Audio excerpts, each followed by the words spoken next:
Halo sahabat-sahabat VTuber dan YouTuber dimanapun berada saat ini di seluruh Indonesia. Saya Dema senang sekali kembali menjumpai Anda dalam channel Dema Hendrik Immanuel. Saya selalu berharap dan berdoa teman-teman yang melihat channel saya selalu sehat, kuat, dan sukses dalam mengerjakan apapun teman-teman. Amin.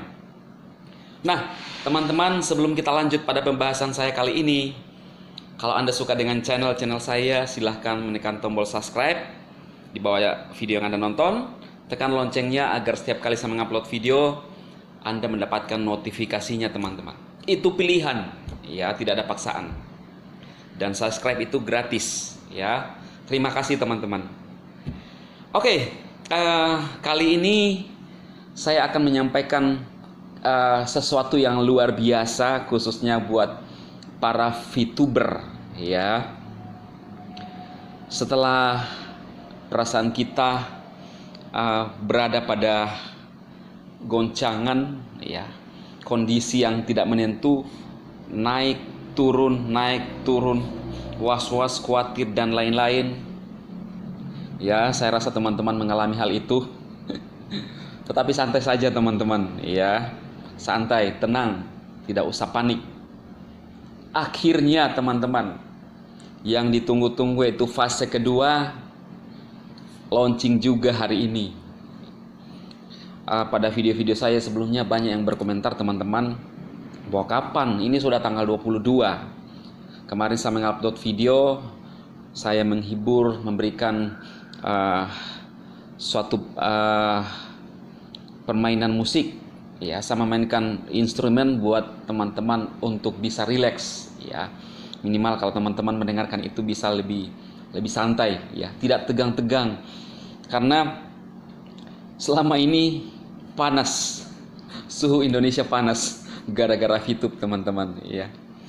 Dan Vplus. Nah, inilah Indonesia hebat. Dan sekarang pada tanggal 23 jam 9 waktu Indonesia Jakarta, maka hadirlah Vplus, ya, diluncurkan Vplus dan teman-teman bisa mengikuti, ya. Seperti pertanyaan banyak orang di luaran sana, kapan fase kedua? Dan tenang teman-teman, pasti akan diluncurkan dan sudah terjadi, ya kan? Dan sama halnya dengan VTube, Anda bertanya bagaimana dengan VTube?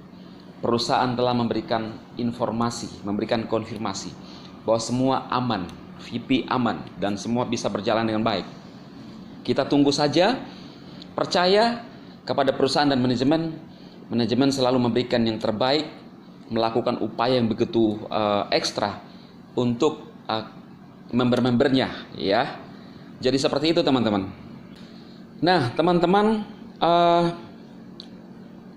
pada jam 9 waktu Indonesia Barat, maka VTube launching dan kita sudah bisa mengakses teman-teman.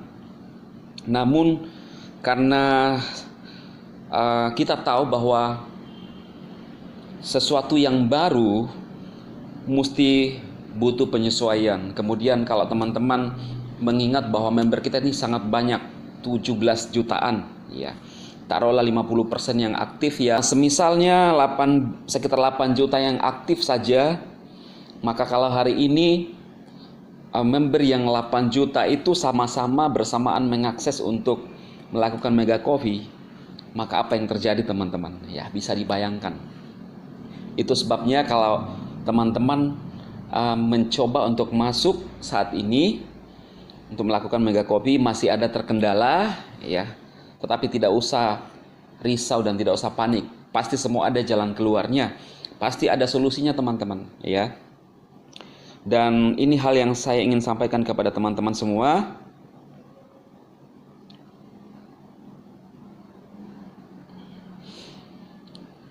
Ya, yaitu cara berbelanja di Vplus. Anda bisa lihat di layar. Nomor 1, klik link di bawah ini untuk menuju halaman login, ya. Jadi ada websitenya kita. Kemudian bagian kedua, klik login. lalu isi nomor HP tanpa angka 0, langsung angka 8, contoh 8131122334, lalu ikuti arahan selanjutnya, ya. Kemudian bagian ketiga, isi nomor HP, email, password, dan klik OTP, ya. Lalu keempat, cek email Anda untuk kode OTP dan pindahkan ke web. Lalu nomor kelima, klik update akun. Bagian keenam, ini perhatikan teman-teman. Untuk sementara web sedang trouble dan sedang diperbaiki oleh tim IT, silahkan ditunggu dan dicoba beberapa saat lagi, ya. Jadi poin keenam, teman-teman harap dipahami, ya. Jadi tadi pagi waktu saya mencoba masuk mengisi itu, saya mendapatkan OTP dari email. Kalau yang dulunya kita mendapatkan kode OTP dari nomor Telegram yang kita sinkronkan dengan nomor HP kita, nah sekarang ini untuk Vplus kita mendapatkan OTP dari email. Jadi pastikan teman-teman membuat email untuk mengisi pada kolom yang diminta pada form pada pendaftaran kita, ya. Itu teman-teman. Mohon bersabar kalau teman-teman mengingat pada beberapa bulan yang lalu yang juga di VTube, kadang-kadang kita sulit untuk masuk, ya, karena ada beberapa hal sama juga, ya. Karena ini banyak sekali user, mungkin bisa bersamaan teman-teman, jadi itu bisa dipahami. Itu harapan saya. Nah, lalu kemudian ada hal yang penting saya ingin sampaikan kepada teman-teman. Kita kan sudah launching Vplus-nya.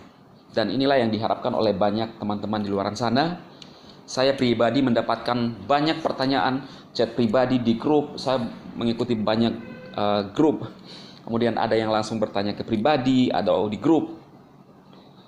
Saya hanya mengatakan kepada teman-teman bahwa kalau Anda tidak percaya dengan sistem di VTube, tidak usah terlalu banyak protes dan memberikan pertanyaan-pertanyaan yang menurut saya kita tidak bisa jangkau.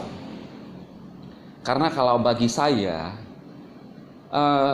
selalu memberikan atmosfer positif kepada teman-teman. Saya selalu mengatakan kepada teman-teman semua bahwa selama manajemen memberikan informasi kepada kita bahwa VTube masih ada dan ada di dalam progres, saya tetap menunggu. Nah, kita masing-masing punya pilihan, teman-teman. Kalau teman-teman tidak percaya lagi dengan sistem kita, simple. Anda tidak usah menjalankan aplikasi, tinggalkan saja aplikasi. Iya kan?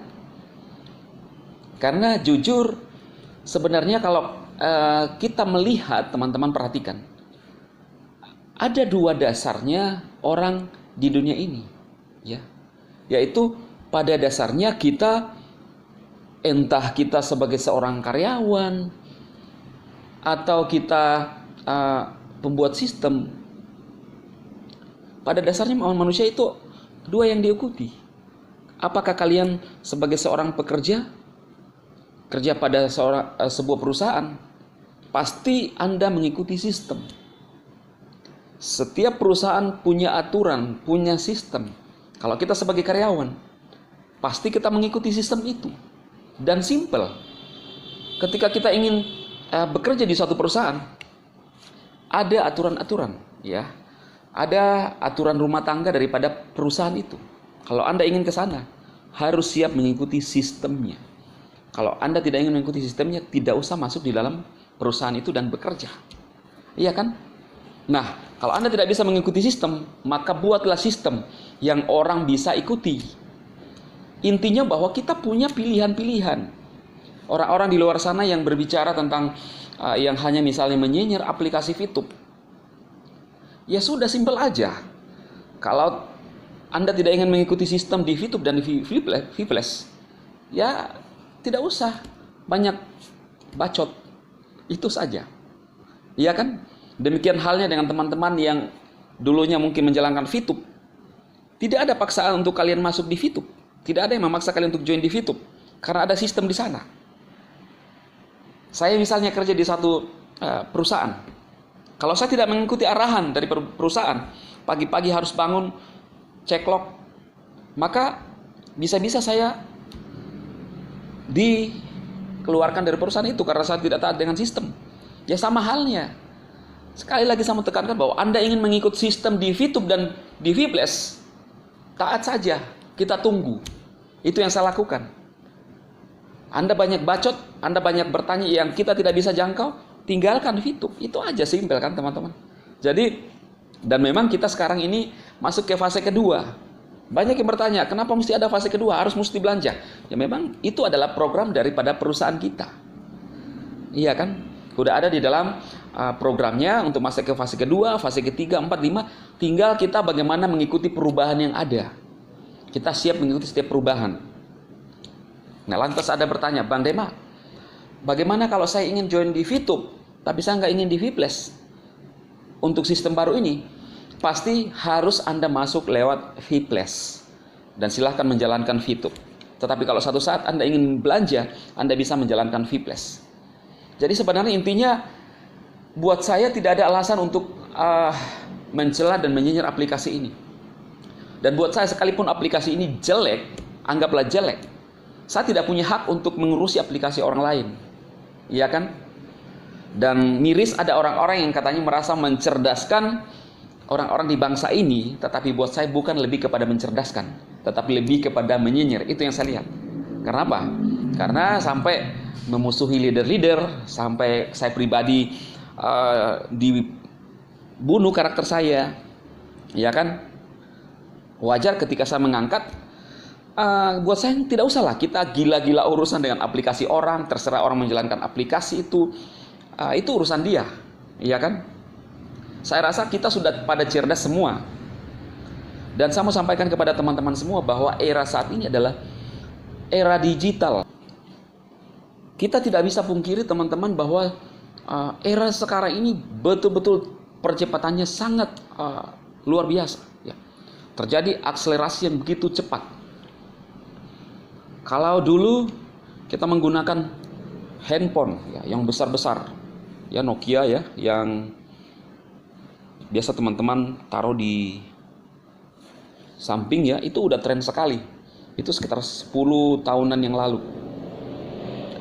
Kemudian ada dulu yang tren communicator yang bisa dibuka-buka, tetapi dengan begitu cepat dilindas oleh Android. Ya, bahkan banyak merek-merek yang lain yang juga sudah tertinggal. Kenapa? Terjadi percepatan di era digital. Android telah menguasai pasar-pasar. Nah, kalau kita tidak bisa memanfaatkan ini dan hanya cenderung melihat hal-hal yang negatif ketika ada suatu perubahan, maka saya pastikan kita akan tertinggal, teman-teman. Dulu di tempat saya yang lalu, saya dibatasi untuk berkarya di media sosial. Dan saya melihat bahwa ini adalah sesuatu hal yang buat saya merugikan saya secara pribadi karena sudah menghalangi, ya, menekan saya untuk bisa berkembang. Semua kita teman-teman adalah punya hak untuk berkembang menggunakan media sosial kita yang ada. Entah itu teman-teman bisa jadi seorang kreator atau membangun ya usaha-usaha Anda di media sosial. Saya mengatakan pada teman saya yang lalu di mana tempat saya bekerja bahwa kalau organisasi ini tidak terbuka dengan media sosial 5, 10, 15, 20 tahun ke depan, maka sudah sangat sepi dan bisa dipastikan seperti ada di dalam hutan. Ya, karena dulu sempat dibahas oleh Pak Yusuf Kalla yang pernah saya juga kutip pada video saya bahwa perusahaan-perusahaan yang hebat sekarang tidak lagi dilihat pada kantornya. Bagaimana besarnya kantornya, gedung-gedungnya bertingkat, karyawannya ribuan, tetapi bagaimana sekarang membangun jaringan. Dan ini juga yang dibahas oleh The Cashflow Quadrant, ya, yaitu bagaimana kita harus membangun jaringan. Kenapa saya pribadi teman-teman sangat menyukai yang namanya bisnis yang berhubungan dengan jaringan. Ada orang-orang yang hanya menyinyir ketika teman-temannya menjalankan bisnis jaringan, ya, karena mereka senang dengan usaha-usaha konvensional, misalnya jual-jualan, ya tidak ada masalah sih. Tetapi ketika kita melihat teman kita menjalankan usaha aplikasi atau membangun jaringan, ngapain kita pusing sih? Ya, itu intinya. Di dalam buku yang dikarang oleh Robert T. Kiyosaki, The Cash Flow Quadrant, terbagi 4 profesi manusia. Dan hanya orang-orang, dijelaskan pada buku itu, hanya orang-orang yang membangun jaringan itu bisa menikmati hasil yang luar biasa. Iya kan? Nah, kalau kita sebagai seorang karyawan yang kerja pada satu perusahaan, kita bangun pagi, pergi kantor, pulang, pergi, pulang, pergi. Itulah rutinitas yang kita lakukan. Kemudian nanti kita akan dibayar sesuai dengan hasil kita pada bulan, awal bulan. Ya. Jadi kita mengumpulkan duit itu menggunakan tenaga kita. Pagi-pagi bangun kerja. Jadi kita menukar waktu kita dengan tenaga kita dengan uang. Sedangkan ketika kita membangun jaringan, peluangnya sangat besar teman-teman. Karena banyak jaringan Anda bisa mendapatkan komisi atau aset dari sana. Karena aset kita bisa dikatakan manusia yang bekerja untuk kita. Dan bayangkan kalau Anda punya ribuan jaringan dan Anda mendapatkan komisi berapa rupiah saja dari sana, Anda tidur-tidur Anda bisa mendapatkan hasil. Itulah yang namanya aset atau jaringan. Jadi teman-teman yang tidak terbuka dengan sistem jaringan, dari channel saya memberikan pencerahan. Semoga teman-teman bisa terbuka. Ya. Bahkan Indomart, Alfamart buka jaringan di mana-mana. Kenapa? Karena lewat jaringan kita bisa mendapatkan omset yang besar ketimbang kita hanya membuka satu outlet. Ya. Ketika banyak jaringan yang kita buka, maka potensi untuk orang berbelanja di sana itu lebih besar ketimbang hanya satu. Nah, itulah sebabnya saya pribadi menyukai yang namanya jaringan. Saya akan membukakan pikiran buat teman-teman seperti yang saya sampaikan tadi. Sampai berapa lama kita kuat untuk terus bekerja menggunakan tenaga kita untuk mencari duit kalau kita tidak punya jaringan? Sekali lagi saya mau sampaikan bahwa hanya orang-orang yang punya jaringan itu yang bisa merubah hidup secara signifikan, teman-teman. Saya tidak bermaksud untuk mengajari teman-teman bagaimana kita menjadi tamak, tidak. Tetapi selama kita di dunia ini, tidak ada salahnya untuk kita masuk ke dalam sebuah sistem yang bisa merubah hidup kita. Karena tentunya kalau kita tidak punya duit itu masalah. Kalau Anda punya banyak duit juga masalah. Tetapi kalau kita tidak punya duit itu lebih masalah. Sebenarnya intinya adalah bagaimana kita menyikapi hidup kita. Dan teman-teman senang dengan kehidupan sekarang yang apa adanya, itu tidak ada masalah. Tetapi ada orang-orang juga yang ingin lebih maju, selangkah dari orang lain. Dan saya percaya bahwa harapan semua orang, contohnya menyekolahkan anaknya di tempat yang lebih bagus. Karena apa? Ingin namanya sebuah perubahan. Semua kita menghendaki orang-orang terdekat kita hidupnya mengalami hal-hal yang baik. Itu adalah harapan. Iya kan? Tadi saya sudah menyampaikan bahwa itu tergantung pada pilihan kita. Kita tidak usah mengurusi urusan orang lain yang juga kita tidak bisa memberikan solusi. Ya. Miris ada orang-orang yang selalu hanya kerjanya nyinyir, mencari-cari celah. Ya memang kenapa? Ya kan? Kalau saya menjalankan VTube, kami menjalankan V+, mau berubah dalam bentuk apapun buat saya, selama itu masih ada sistem, kenapa? Iya kan? Kita harus fair dong, kita harus berpikir secara rasional. Ada teman kita yang menjalankan aplikasi, lalu kita nyinyir, mencari-cari kesalahan aplikasinya. Wah ini, dengan banyak bacot lah, iya kan? Memang kenapa? Kan simple. Kalau Anda di posisi yang dinyinyir, Anda sebagai pembuat aplikasi kemudian dinyinyir, bagaimana perasaan Anda? Itu saja. Jadi sebelum kita mengeluarkan sesuatu, koreksi ke dalam diri kita. Ada orang yang menghujat saya, mencaci ke saya, memaki saya. Ya simple. Kalau Anda tidak suka dengan apa yang saya sampaikan, menurut saya, kalau kalian memaki saya, menghujat saya, apa dasarnya? Iya kan? Simple. Tetapi itulah memang dasar, memang ada orang-orang yang juga kadang-kadang menurut saya yang mengatakan kepada dirinya cerdas, tetapi dalam menjudge sesamanya itu terlewat. Dan menurut saya kadang-kadang kalimat-kalimat itu kurang pantas. Saat ini saya menyampaikan kepada teman-teman bahwa kita, khususnya VTuber yang menantikan V+, kita sekarang ada di fase itu, ya, yang menunggu selama ini. Dan percayalah, buat saya di dalam kamus saya menebarkan hal-hal yang positif, tidak ada negatif. Saya selalu melihat dari hal positif. Entah kalau ada sesuatu yang terjadi dengan misalnya perusahaan atau siapapun dalam diri kita, tentunya kita sudah melakukan bagian kita atau usaha kita. Dan jika ada terjadi sesuatu di luar daripada kemampuan kita, minimal kita sudah melakukan bagian kita, teman-teman.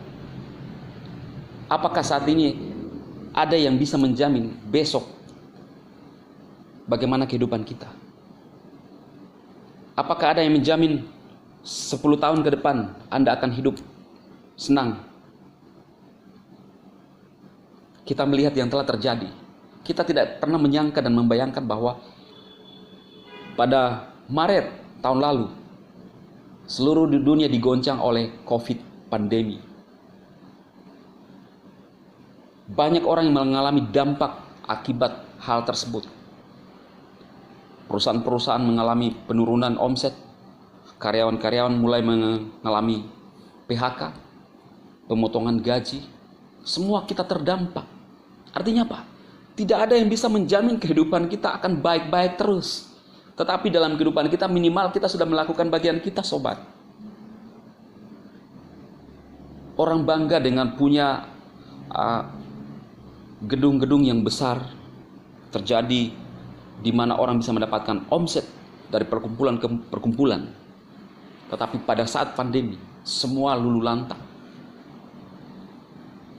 Kita tidak bisa bertemu lagi akibat pandemi. Terjadi kebiasaan baru, ya. Yang dulunya ketika kita berkumpul ada kekuatan, sekarang tidak lagi seperti itu. Dan di masa pandemi yang dibutuhkan adalah digital, era digital. Orang-orang yang menguasai digital, orang-orang YouTuber yang punya banyak subscriber, itulah mereka orang-orang yang sukses pada zaman ini. Jadi sayang sekali kalau teman-teman tidak terbuka dengan namanya era digital saat ini. Ya, karena sekarang bukan lagi zaman industri pertanian. Ya, memang tetap ada, tetapi yang lagi tren sekarang itu adalah era digital. Ya, di dunia digital itu orang bisa mendapatkan uang yang luar biasa. Dari mana? Ya, dari orang-orang pengiklan. Dan kebanyakan yang bergerak di era digital itu hidup dari mana? Dari orang-orang yang memasang iklan pada media-media sosial seperti YouTube, Facebook, Twitter, Instagram. Ya. Dan gunakan peluang itu, kesempatan itu untuk kita bisa mendapatkan hasil dari sana, teman-teman. Jadi inilah yang saya sampaikan kali ini. Semoga bermanfaat buat teman-teman saya semuanya. Jangan lupa untuk selalu mengikuti channel-channel saya yang memberikan motivasi, dorongan, informasi yang terbaru tentang VTube, V+, yang juga saya kerjakan, teman-teman. Saya Dema memberkati Anda semua. Salam sukses.